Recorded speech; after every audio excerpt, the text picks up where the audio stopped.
여러분, 일반적으로 사람들은 죽음이라는 것을 끝 이렇게 여겨요. 그러니까 죽음 이꼬르 끝 아셨죠? 네. 그러면 죽음 이꼬르 끝이기 때문에 사람들은 막연하게 이 존재의 끝인 죽음을 두려워하게 돼 있습니다. 여러분, 죽음을 막연하게나마 두려워하지 않는 사람은 없어요. 왜요? 모든 것이 끝나기 때문에. 그런데 놀랍게도 1세기의 그리스도인들은 죽음을 두려워하지 않았어요. 오히려 기꺼이 죽음을 향해서 믿음을 타협하지 않고 죽음을 선택했습니다. 그러니까 이게 놀라운 거예요. 그러면 왜 그들은 죽음을 두려워하지 않았느냐? 왜? 우리는 지금도 죽음을 두려워하는데 그 이유는 무엇이냐면 부활에 대한 확신 때문에 그래요. 이거 하나 차이예요. 죽음을 두려워하느냐 두려워하지 않느냐의 차이는 부활에 대한 확신이 있느냐 없느냐에 따라서 달라진다라는 거예요. 여러분, 이 1세기 그리스도인들은 죽음이라는 것이 내 존재가 끝나는 것이 아니라 새로운 존재로 다시 시작한다라고 여겼다라는 거예요. 그러니까 이게 끝 그러면 얼마나 두렵겠어요, 여러분. 그런데 그 죽음이 끝이 아니라 새로운 존재로서의 시작을 여는 문이라고 생각을 했어요. 그러니까 죽음조차도 두렵지가 않은 거예요. 왜요? 새로운 존재로 시작되는 문을 여는 거니까. 여러분, 그런데 여기서 우리가 주목할 것은 무엇이냐면 1세기에 그 죽음을 두려워하지 않았던, 그 부활에 대한 확신을 갖고 있었던 이 1세기의 그리스도인들조차도 처음에는 부활에 대한 확신을 전혀 갖지 않았다라는 거예요. 우리는 여기에 주목을 해야 돼요. 그들이 부활의 확신을 갖고 죽음을 끝이 아닌 새로운 존재의 시작을 여는 문이라고 생각하며 죽음을 기꺼이 받아들였는데 그들도 처음에는 죽음을 두려워하고 죽음을 끝이라고 여겼다라는 거예요. 그러면 요 둘 사이에 도대체 어떤 일이 일어났기 때문에 이런 변화가 있었냐 이거죠. 한 사람마다. 우리는 이 부활절을 맞이하면서 수많은 행사를 해요. 막 화려하게 꾸미고 아주 큰 성가대들 해서 맨날 며칠을 노래를 준비하고 찬양을 준비해서 해요. 그것도 의미가 있어요. 그렇지만 더 중요한 것은 이 부활이 도대체 나에게 어떤 의미가 있냐 이거예요. 내 삶에 어떤 변화를 가져오냐 이것이 중요하다라는 거예요.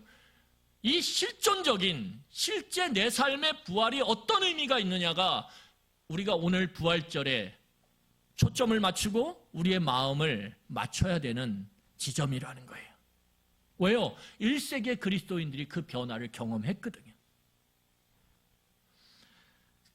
여러분, 오늘 성경을 보면 이제 우리가 살펴볼 텐데 이 1세기의 그리스도인들도 너무나 분명한 증거들이 눈앞에 있음에도 불구하고 그들은 부활을 거부했고 부정했고 끝까지 믿지 않으려고 했다라는 사실에 우린 함께 주목하며 이 이야기를 함께 살펴보기로 원합니다. 오늘 성경을 보면 안식 후 첫날, 안식일은 토요일이죠. 지금으로 말하면. 그리고 그 토요일 다음 날이 주일이에요. 지금 우리가 맞이하는 이 주일. 그래서 우리는 부활절을 주일로 지키는 거예요. 그런데 이 주일 아침에 예수님의 무덤을 찾아간 사람들이 있습니다. 그 사람들이 누구냐면 여인들이에요. 그래서 참 이게 귀해요.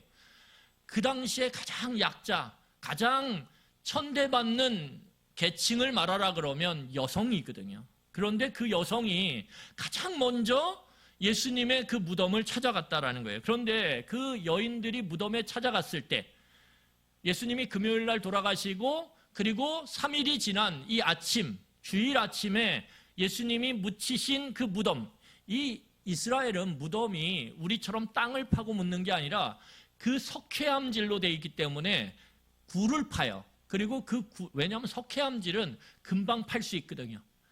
그래서 굴을 파고 그 굴 안에다가 시체를 안치합니다. 그리고 그 굴을 돌로 닫아요.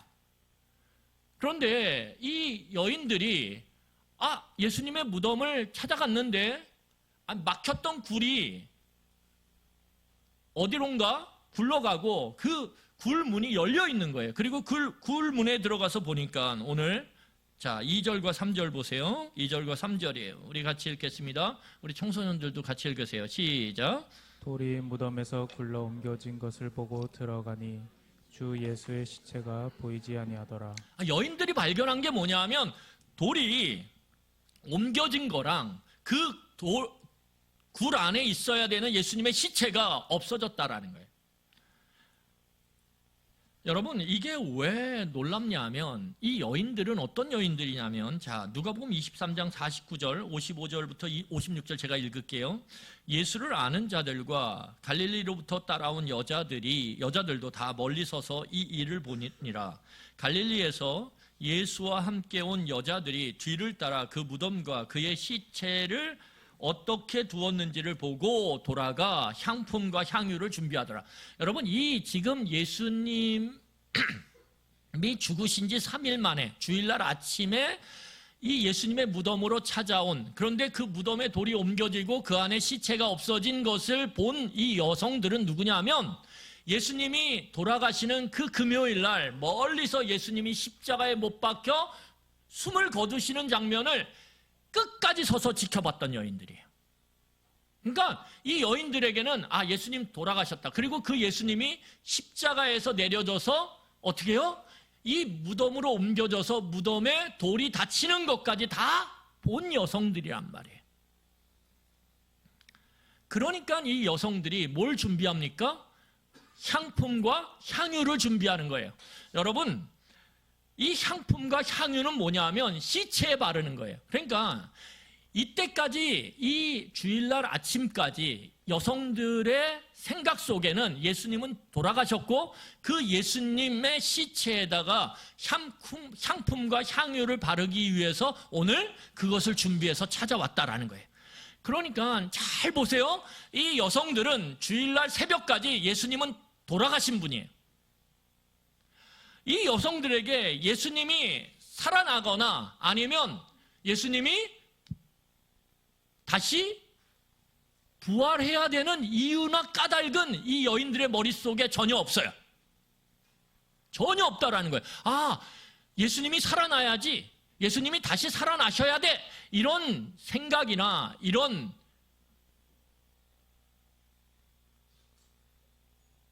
생각들이 이 여성들에게는 있을 이유랑 까닭이 없다라는 거예요. 예수님은 돌아가셨다 이거예요. 예수님 돌아가셨다. 온전히 그것만 이 여인들의 머리 가운데 있고 생각 속에 있는 거예요. 그래서 예수님이 돌아가셨으니까 시체에다가 관례대로 바를 향품과 향유를 준비해서 온 거죠. 여러분, 이 당시에 사두개인이라고 하는 종교 이 부류가 있었어요. 이 사두개인들은 굉장히 신앙을 이성적으로 생각해요. 그래서 부활이라고 하는 이 상식에 어긋나는 것을 믿지 않았습니다. 이 사두개인들은 하나님을 믿었음에도 불구하고 내 머리로 이성으로 납득되지 않는 그런 초자연적인 현상이나 그런 이적들을 믿지 않았어요. 굉장히 이성적이고 학적이었어요. 그에 반하면 바리새인들은 이 부활을 믿었어요. 그런데 바리새인들이 믿었던 부활은 어떤 부활이냐면 이 세상의 우주적 종말, 이 세상이 다 끝난 다음에 부활하는 이 마지막 부활을 믿었다라는 거예요. 이걸 종말적 부활이라고 그래요. 그런데 오늘 이 여인들이 보는 것처럼 죽었던 사람이 살아나는 이 현재적 부활을 믿는 사람들은 아무도 없었어요. 유대인들 중에서도. 그런데 오늘 이 여성들이 이 주일날 아침에 예수님의 시체가 없어진 걸 보면서 오늘 4절을 보세요. 오늘 24장 4절입니다. 4절 제가 읽겠습니다. 이로 인하여 근심할 때에, 여러분, 여성들이 예수님의 그 빈 무덤을 보면서 어떤 마음을 가져요? 근심을 해요. 근심했다라는 건 예수님이 부활하고 다시 살아났다라는 것을 생각했을까요? 아니요. 그런 건 생각이 없어요. 뭘 생각했을까요? 시체가 없어졌네. 그러면 누군가가 예수님의 시체를 가져갔겠구나. 훔쳐갔겠구나. 그러니까 근심이 드는 거예요. 누가 도대체 예수님의 시체를 훔쳐갔을까? 가져갔을까? 왜냐하면 이 여성들도 현재적 부활이라고 하는 것은 그들의 경험, 그들의 상식에서 어긋나는 거기 때문에 이것을 믿을 이유가 전혀 없어요. 여러분, 그런데 그때 놀라운 장면이 나옵니다. 그것이 무엇입니까? 5절이에요. 자, 5절 보세요. 우리 함께 읽겠습니다. 시작. 여자들이 두려워 얼굴을 땅에 대니 두 사람이 이르되 어찌하여 살아있는 자를 죽은 자 가운데서 찾느냐. 그런데 놀랍게도 그 근심에 빠져있는 여인들 옆에 오늘 성경은 천사라고 이야기하는데 천사가 나타나요. 두 천사가 나타나서 오늘 그 여인들에게, 근심에 빠진 여인들에게 뭐라고 얘기하냐면 예수님께서 살아나셨다 이렇게 얘기하는 거예요. 살아나셨다. 그런데 왜 살아있는 자를 죽은 이 무덤에서, 죽은 자를 안치하는 무덤에서 찾느냐? 오히려 천사는 어떻게 해요? 여인들, 근심에 빠진 여인들을 오늘 가볍게 책망하고 있어요. 왜 여기서 찾아? 이렇게.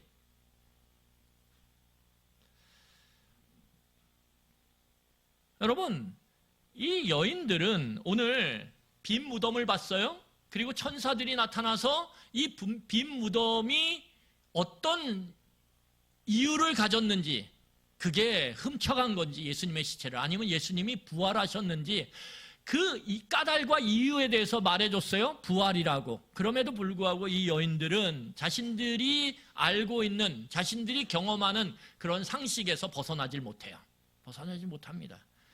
여러분 7절을 보세요. 7절을 우리 청소년 친구들만 읽겠습니다. 큰 소리로 7절 시작. 시기를 인자가 죄인의 손에 넘겨져 십자가에 못 박히고 제3일에 다시 살아나야 하리라 하셨느니라 한데. 여러분, 오늘 천사가 이 여성들에게 무엇을 이야기해 주냐면 예수님이 돌아가시기 전에 제자들에게 했던 말씀을, 그 여성들에게 전했던 말씀을 다시 언급해요. 그게 무엇입니까? 인자가 죄인의 손에 넘겨져서 십자가에 못 박힐 텐데 3일 만에 다시 살아나리라. 여성들도 들었단 말이에요. 예수님을 너무나 좋아했기 때문에 예수님의 말씀을 듣는 걸 너무 좋아했어요. 이 말씀을 분명히 여러 번 들었단 말이에요. 그럼에도 불구하고 이 여성들은 앞부분, 내가 예수님이 십자가에 못 박히는 걸 봤고 그 시체가 내려져서 그 무덤에 안치되는 걸 봤고 돌이 굴려져서 그 무덤을 닫는 걸 봤어요. 아, 예수님 돌아가셨구나. 그러니까 향품과 향유를 준비해야지. 여기까지가 그 여성들이 보고 경험한 거예요. 그 뒤에 다시 살아나리라 이 말씀은 그들의 이 상식의 벽에 어떻게 해요? 어긋난 거죠. 여성들은 예수님이 십자가에 못 박혀 죽는 것까지 보고 거기서 모든 것을 다 끝마쳐요. 예수님의 그 뒤에 말씀 3일 만에 다시 부활하리라 이 말씀은 어떻게 됐을까요? 그들의 기억 속에서 사라져 버렸어요. 왜요? 이건 상식에서 어긋나거든요.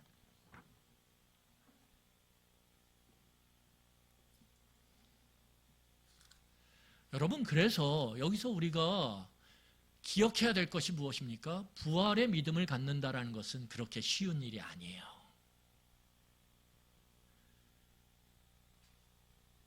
여러분, 오늘 우리가 부활주일날 수많은 교회들이, 그리고 그 교회 안에서 예배를 드리지만 그 사람들마다 개인적 인터뷰를 통해서 당신이 정말 부활의 신앙을 믿습니까? 라고 물으면, 그리고 모든 것의 비밀이 보장됩니다라고 그렇게 물으면 아마 부활을 믿습니다라고 대답하는 그러한 성도와 신자들이 예상외로 적을 수 있어요.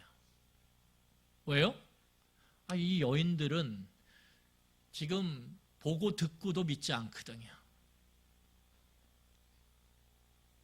그만큼 우리가 둘러싸인 상식이라는 것은 아주 두꺼워요. 우리가 경험한 그 일천한 경험이지만, 여러분, 우리가 얼마나 경험했겠습니까? 모르는 세상이 얼마나 많은지 몰라요. 여러분, 제가 여행 프로그램을 이렇게 보면, 야, 세상에 이런 곳도 있고 저런 곳도 있고, 우리가 가보지 못하고 경험하지 못하고 보지 못하고 맛보지 못하고 알지 못하는 것들이 이 세상에는 천지라는 거예요. 근데 여러분, 우주를 가보셨나요? 이 지구 바깥을 벗어난 적이 없어요. 그래서 이 지구 바깥에 어떤 세상인지를 우리는 알지도 못해요. 그러니까 우리의 경험이 일천함에도 불구하고, 우리의 알미 너무 부족함에도 불구하고, 우리는 우리가 알고 경험한 것이 다인 거라고 생각하고 어떻게 합니까? 거기에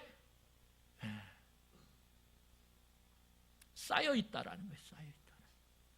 그리고 그것을 갖고 판단해요. 그것을 갖고 우리는 생각해요.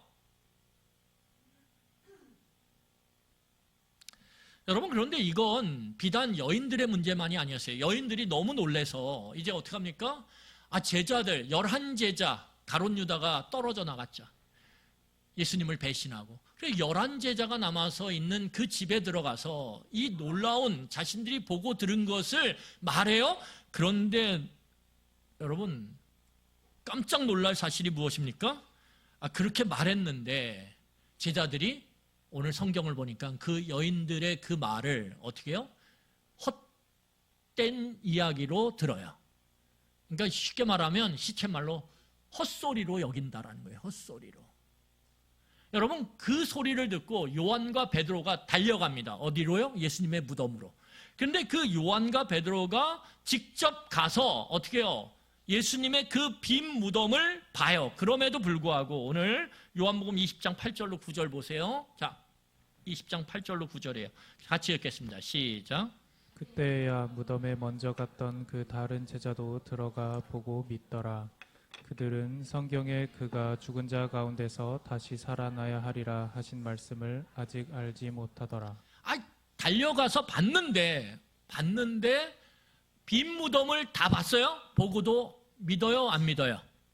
안 믿어요. 몰라요. 이게 도대체 어떻게 된 것인지를 몰라요. 예수님의 그 3일 만에 살아나리라 이 말씀이 전혀 기억이 안 나요. 왜요? 상식이라고 하는 벽, 예수님 돌아가셨네, 끝. 모든 것은 다 사라져 버렸거든요. 다 사라져 버렸어요.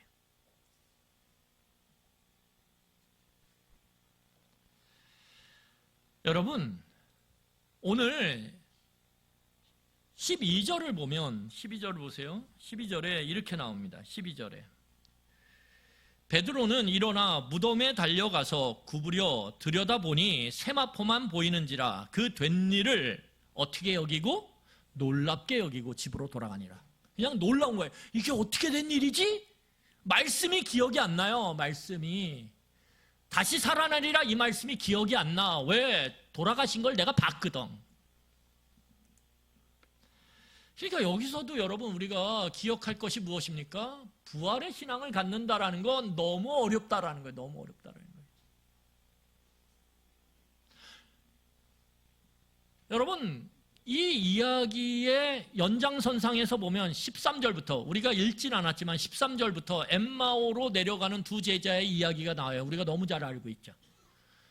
예루살렘으로부터 엠마오까지는 약 10km 정도의 거리가 됩니다. 그런데 그 거리를 두 제자가 이제 내려가요. 내려가는데 이 두 제자는 이미 여인들의 말을 통해서 빈 무덤을 받고 천사들의 말, 다시 살아나리라 그 말을 들었어요. 그것을 요한과 베드로가 가서 달려가서 확인하고 돌아와서 놀라운 일이 일어났다라고 말하면서 여인들의 말이 맞다라고 그렇게 이야기했어요. 이 모든 걸 경험했어요. 그럼에도 불구하고 오늘 이 두 제자가 10km의 거리를 예루살렘으로부터 엠마오로 내려가는데 그 내려가는 중간에 누굴 만나냐면 예수님을 만나요. 부활하신 예수님을. 그리고 그 예수님과 함께 걸어가요. 그런데 놀라운 사실은 무엇입니까? 예수님 바로 옆에 있는데도, 그리고 이전에 예수님이 살아나신 그 천사들의 말을 보고 직접 무덤을 확인했음에도 불구하고 예수님을 못 알아봐요. 왜요? 그들의 머릿속에는 예수님이 살아났을 거라고 하는 이 상식을 뛰어넘는 이 현실이 당연히 없거든요. 여러분, 그래서 성경을 보세요. 자, 우리 15절과 16절인데 누가복음 24장 15절과 16절입니다. 우리 같이 읽겠습니다. 시작. 문의할 때에 예수께서 가까이 이르러 그들과 동행하시나 그들이 눈이 가리어져서 그인 줄 알아보지 못하거늘. 상식의 눈이 가려진 상태에서, 상식이라는 것이 우리의 눈과 우리의 생각을 탁 닫아버리는 순간 우리는 보고 듣고 경험했음에도 불구하고 믿지 못해요. 여러분, 심지어는 제자들이 예수님을 직접 목도하고도 유령인 줄 알아요. 믿질 못해요. 여러분, 여기서 우리는 이 부활주일날 질문을 던져야 돼요. 두렵고 떨리기도 하고 때로는 우리의 그 내면의 믿음을 확인해야 된다라는 사실 때문에 어떻게 해요? 염려도 되고 어떤 면에서는 싫기도 해요. 왜요? 우리에게 물어야 되거든요. 이 부활주일날. 저는 여러분들에게 힘들고 어려운 질문이면 던져야 되거든요. 여러분이나 제가 도대체 이 부활의 신앙을 믿느냐 이거예요. 여러분, 우리의 신앙은 윤리적이고 도덕적인 것이 아닙니다. 석가모니가 설파했던, 공자가 설파했던 그 가르침 너무 좋죠. 그런데 그 가르침은 이미 그 교훈을 설파했던 석가모니나 아니면 공자가 이미 죽었기 때문에 의미가 없어요. 아무리 그걸 달달달 외우며 살아도 결국 그렇게 외우고 산 인생의 끝은 석가모니의 뒤를 따라가는 거예요. 공자의 뒤를 따라가는 거예요. 아무리 윤리적이고 도덕적인 그 가르침을 받아들여서 그것을 살아내도 인생의 마지막은 끝이에요.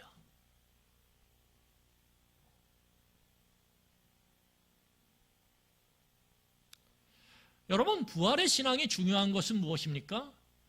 우리의 상식과 경험을 넘어서는 죽음이 끝이 아니라 죽음 이후에 새로운 존재의 시작이 있다라고 하는 이 놀라운 예수님의 부활의 말씀이 우리의 오늘 현재를 달라지게 만들기 때문에 그래요. 여러분, 만약에 죽음이 끝이다.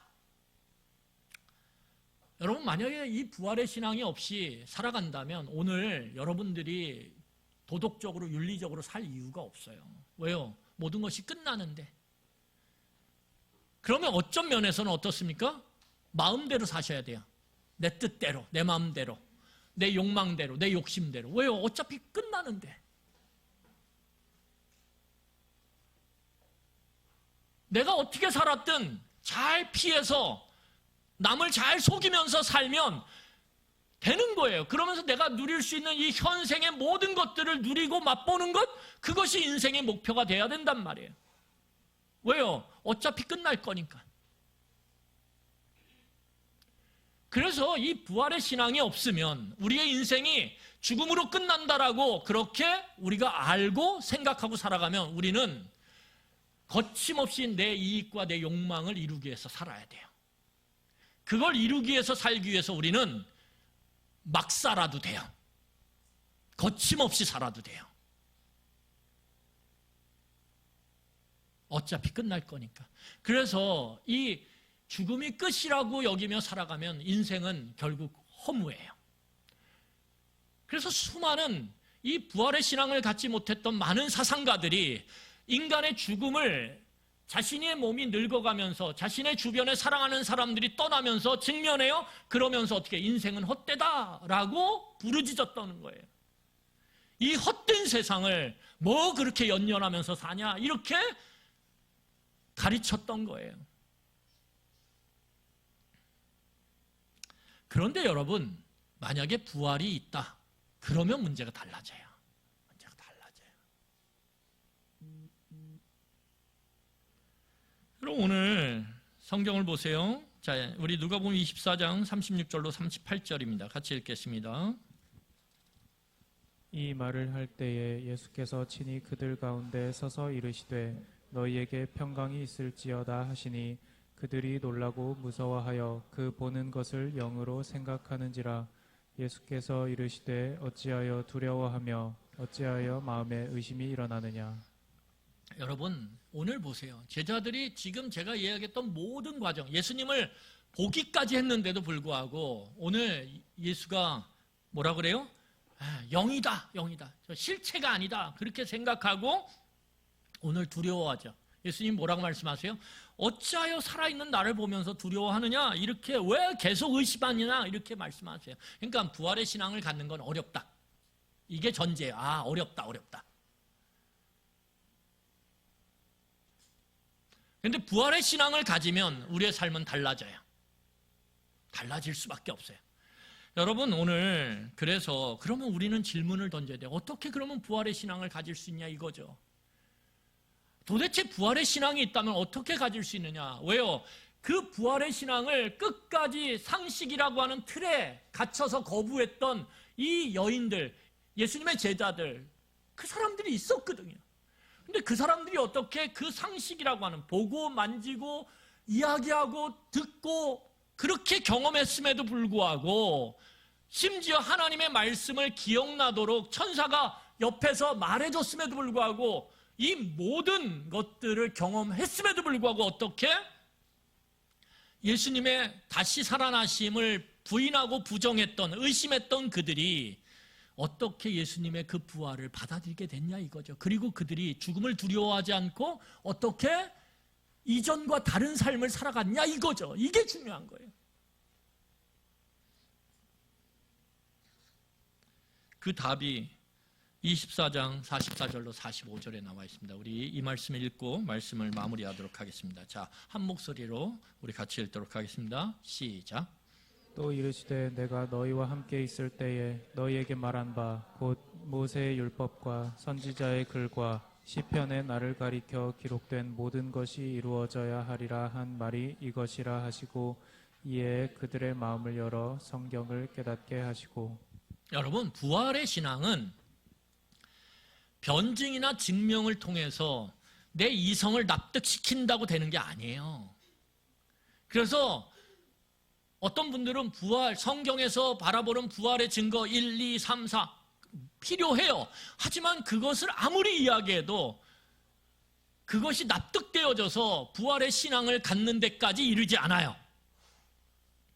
또한 여러분, 부활이라고 하는 것을 보고 만진다. 예수님을 보고 만지고 그래서 믿는다. 아니에요. 예수님의 제자들이 보고 만졌거든요. 그럼에도 불구하고 끊임없이 의심했어요. 끊임없이. 여러분, 부활의 말씀이 있었어요. 그 말씀을 천사가 말해줬는데도 어때요?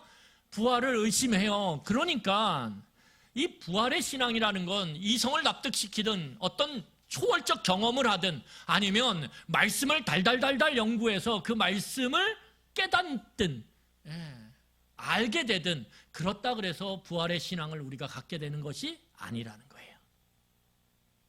이것은 하나의 과정이죠.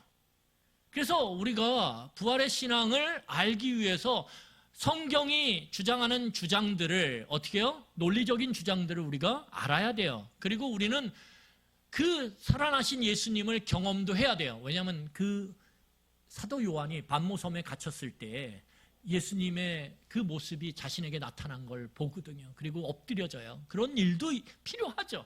그런데 이것 또한 과정이라는 거예요. 정말 중요한 건 뭐냐면 우리가 읽었던 누가복음 24장 44절로 45절 맨 밑에 나오는 구절이에요. 거기 밑줄을 딱 치셔야 돼요. 뭐라고요?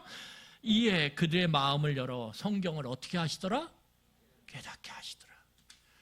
내가 아무리 했어도, 내가 아무리 수고해도 이 부활의 신앙을 우리가 가질 수 있는 게 아니에요. 물론 필요한 과정이라는 거예요. 이렇게 말씀을 같이 듣고 나누면서 부활의 신앙에 대해서 알아가는 과정이 필요해요. 제자들에게도 그런 과정이 있었고 여인들에게도 그런 과정이 있었어요. 그런데 정말 결정적인 건 무엇이냐면 그 과정들을 통해서 오늘 죽음이라고 하는 이 단단한 상식에 갇혀있는 우리를 흔들어서 그 상식을 부셔버리는 하나님의 초월적 방법이 필요하다는 거예요. 그게 뭐예요? 성령 하나님께서 우리가 알고 있는 그 말씀을 깨달아 믿게 하시는 거예요. 이게 없으면 이 부활이라고 하는 상식을 초월하는 이것을 우리가 진정으로 믿고 우리가 그리스도인으로서의 다른 삶을 살아갈 수가 없어요.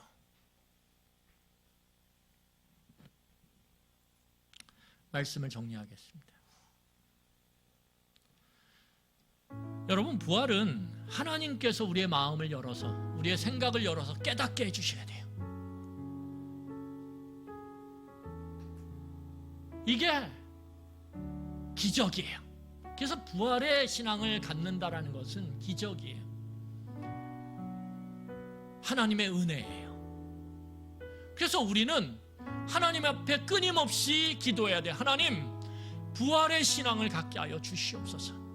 내가 듣고 배운 것들이 내 마음에 깨달아져서 그것이 믿어지게 하여 주시옵소서. 여러분, 우리는 그 무엇보다도 이 부활의 신앙을 간절히 구해야 합니다. 이것이 믿어질 때 우리의 삶이 달라지는 거예요.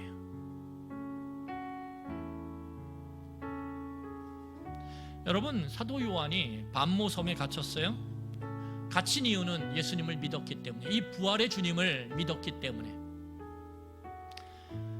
그런데 그 반모섬에 갇힌 사도 요한에게 예수님께서 나타나셨어요. 환상 중에. 그랬을 때 그 환상 가운데 이 사도 요한이 예수님의 발 앞에 죽은 것처럼 엎드려져요. 그때 예수님께서 사도 요한에게 이렇게 말씀하십니다. 두려워 말라. 나는 처음이요 마지막이니 곧 살아있는 자라. 예수님께서 살아있는 자라고 말씀하세요. 그런데 뭐라고 말씀하시냐면 이어서 내가 전에 죽었었노라. 내가 이전에 십자가에 죽었었다. 너네들이 보고 아는 것처럼 내가 죽었었는데 볼지어다 이제 세세토록 살아있어 사망과 음부의 열쇠를 내가 가졌노라.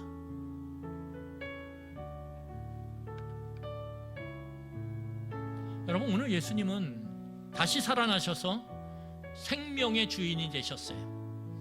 그래서 예수님께서 열쇠로 그 단단한 죽음의 무덤을 여시고 죽음의 권세를 이기시고 이제 더 이상 나를 믿는 자들은 죽음을 두려워하지 않아도 된다라고 오늘 말씀하고 계세요. 여러분, 예수님이 말씀하시는 이 죽음은 부활을 향해 나아가는 영광스러운 문이라는 거예요. 오늘 그래서 두려워하지 말라라는 거예요. 오늘 그렇게 우리에게 말씀하고 계십니다. 여러분, 다시 한번 우리가 생각해 보면 만약에 죽음이 끝이다, 그러면 인생은 허무한 것이에요. 여러분들이 오늘 열심히 애써서 사는 것, 오늘 현생의 짧은 시간 동안 남보다 더 좋은 걸 누리고 남보다 더 좋은 걸 먹는 것 이상은 없어요. 왜요? 죽는 순간 여러분과 제가 아는 것처럼 모든 것은 다 여기에 놔두고 우리는 무덤에 갇힐 것이기 때문에, 그리고 썩어질 것이기 때문에 우리의 육신은. 그렇게 해서 우리가 아무리 오늘 애쓰고 땀 흘려도 우리의 인생은 어차피 허무로 끝나요. 사라져 버릴. 그래서 어쩌면 우리는 내 마음대로 내 뜻대로 내키는 대로 살아도 돼요. 만약에 인생의 죽음이 끝이라면.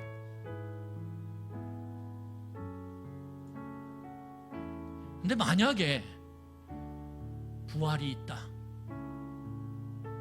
그러면 우리는 오늘 의미 있는 인생을 살아가야 합니다. 왜냐하면 오늘 우리가 사는 이 세상과 죽음을 통해서 새롭게 들어갈 새로운 존재로서의 삶은 연결되어 있기 때문에 그래요. 여기서 막 살다가 죽음 이후에 영광스러운 삶을 산다? 그건 없어요. 그건 거짓이에요. 오늘 하나님의 백성답게 우리가 살아갈 때 우리는 죽음을 두려워하지 않고 그 죽음이 새로운 시작을 여는 그러한 문임을 확신하고 우리는 당당하게 그 죽음을 향해 걸어갈 수 있어요. 오늘 하나님의 백성답게 의미를 갖고 살 때, 그럴 때 우리는 오늘 현재를 주 뜻대로 살아가는 그런 인생으로 살아가게 되는 거예요. 왜요? 우리의 인생이 허무하지 않기 때문에. 우리는 하나님 앞에 설 것이고 하나님께서 우리에게 주신 생명에 대해서 말씀하시기 것이기 때문에 너 어떻게 살았니? 너의 믿음이 진짜였니? 나를 믿는다라면 그 믿음을 갖고 네가 어떻게 너에게 주어진 그 인생의 시간 속에 살았니? 물으실 것이기 때문에. 그렇기 때문에 우리는 오늘 하루하루를 헛되게 살 수가 없어요. 가치 없이 살 수가 없어요. 막 살 수가 없어요. 여러분, 오늘 우리는 그 미래에 우리에게 주어질 부활을 오늘 끌고 와서 그 부활 속에 사는 존재입니다. 여러분 꼭 기억하세요. 우리는 미래에 있을 그 부활을 다시 끌고 와서 오늘 그 부활 속에 사는 사람들이에요. 우리는 부활을 생각하기 때문에 오늘 헛되이 살 수가 없어요. 우리는 부활을 생각하기 때문에 오늘 막 살 수가 없어요. 우리는 부활을 오늘 살아가기 때문에 내 마음대로 살 수 없어요.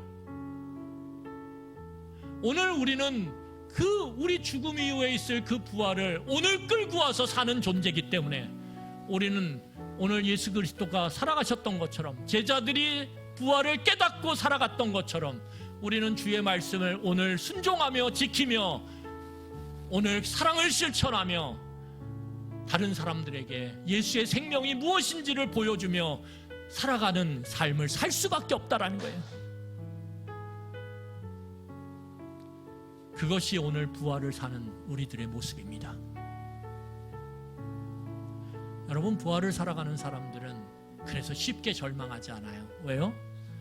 기껏해야 우리를 절망시킬 수 있는 게 죽음이거든요. 여러분, 좀 아픈 거요? 좀 마음 상한 거요? 좀 실패한 거요? 좀 어려운 거요? 그것이 우리를 없이 하지 않잖아요. 여러분, 좀 아프다 그래서 우리가 먹고 마시고 살지 못하나요? 아니에요. 끝은 아니에요. 그런데 죽음은 끝이거든요. 모든 것들이 다 죽음 앞에서는 고개를 숙여요. 그런데 부활을 사는 하나님의 백성들은 죽음조차도 어떻게 해요? 우리의 존재를 새롭게 여는 문이라고 여기기 때문에 두렵지 않아요. 그래서 오늘 부활을 사는 사람들은 쉽게 실망하지 않아요. 좌절하지 않아요. 낭망하지 않아요. 그리고 오늘 주님을 의지해서, 그 부활의 주님을 의지해서 오늘 우리는 다시 일어나는 거예요. 그게 부활의 신앙이에요. 오늘 그 미래에 있을 그 확신 있는 부활을 끌고 와서 오늘을 사는 우리의 삶이라는 거예요. 그 삶을 저와 여러분들이 살아가시기를 간절히 축원합니다. 이 부활의 영광을 함께 경험하는 그런 복된 시간이 되어지기를 간절히 축원합니다. 여러분, 이 시간에 우리 한 목소리로 이렇게 기도했으면 좋겠습니다. 여러분, 우리는 오늘 미래에 우리가 마땅히 경험하고 알게 될 그 부활을 끌고 와서 오늘을 사는 사람들이에요. 우리에겐 부활의 확신이 있어요. 그렇기 때문에 오늘 우리는 헛되게 살 수가 없어요. 가치 없이 살 수가 없어요. 의미 없이 살 수가 없어요. 오늘 우리는 실패와 좌절과 절망 속에서 무너질 수가 없어요. 왜요? 우리에게는 영광의 삶, 그 부활의 삶이 기다리고 있기 때문에 여러분, 오늘 이 시간 기도합시다. 하나님, 이 부활의 신앙을 갖게 하여 주시옵소서. 그럴 때 우리의 삶이 달라요. 여러분, 여러분들의 자녀를 위해서 이것을 기도하세요. 저 아이들이 부지불식간에 그들의 경험과 암 속에서 이 부활을 깨닫게 하여 주시옵소서. 그럴 때 그들의 삶이 달라지는 거예요. 여러분, 우리 같이 이 시간에 우리 자신과 우리의 자녀들을 위해서, 가족들을 위해서 함께 기도하도록 하겠습니다. 기도하시겠습니다.